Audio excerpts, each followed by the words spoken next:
I think that many people believe that Hollywood is irredeemable at this point due to the sad fact that it has become far too corporate. And while I have touched on this in the past, I think that it is something I should perhaps go into a bit more detail on in this video because it is so important. When any company, be it an entertainment company or a car manufacturer, if they start taking money from anyone outside of their paying customers, be this in the form of stockholders buying stonks or a government giving them grants, it dilutes the end product because that money is never free. I've already made a video on ESG and its effects, but the reason that ESG cash became a problem in the first place is that the company's finances were already struggling, and because they were publicly traded companies, well, that left the door open for the ESG investors to come in and save the day so that they could have a pulpit to proselytize to the masses with their Marxist message. No matter that this killed these companies' ability to appeal to their primary customer base, they now had the vast financial backing from the ESG fat cats, and they had that stonk money. This is why for a long time they had no need to appeal to their primary customer base. However, that money is now drying up, which by itself may save Hollywood. Grants from the government have much the same effect. Stonkholders have a complete adversity to risks of any kind, and once a company turns out a banging success, like, say, in-game, then they expect every film to match that or equal it in profit, and that is simply unrealistic and unsustainable.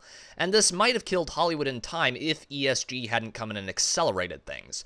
But the biggest thing that ESG money or government grants and stock investments do is kill creativity, because now, instead of the writer or director being able to get a script made and submitting it to a studio, which can then make a decision as to whether or not to put it to film, well, now that studio has to justify it to their corporate overlords or the government that now has effectively subsidized them.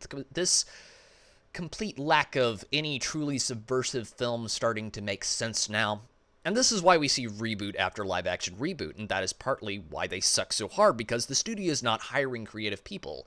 These are political appointees. They are hiring ideologues because that is what their masters want. Look up how many former Obama stooges work at Marvel if you don't believe me, and this lack of true creatives has been the main thing leading to the complete lack of truly new IPs. If you have been wondering where all the George Lucas types went, well, they are sitting in obscurity or have gone independent, and this leads to another problem. Now these scorned creatives do not want anything to do with Hollywood, so if Hollywood ever actually does pull itself out of the creative and corporate tar pit it is currently trapped in, it will have a hard time wooing back those creatives it scorned, as well as the customers that it told to fuck off. In closing, I will compare Hollywood to an addict. They will have a long, hard road to recovery, and will have to spend a long time repairing relationships and their image, but I think that if they did, most of us would be willing to forgive them and welcome them back into our hearts and wallets. But on that shady note, this has been Pete, the Heretical Nerd. I thank you for watching. Peace.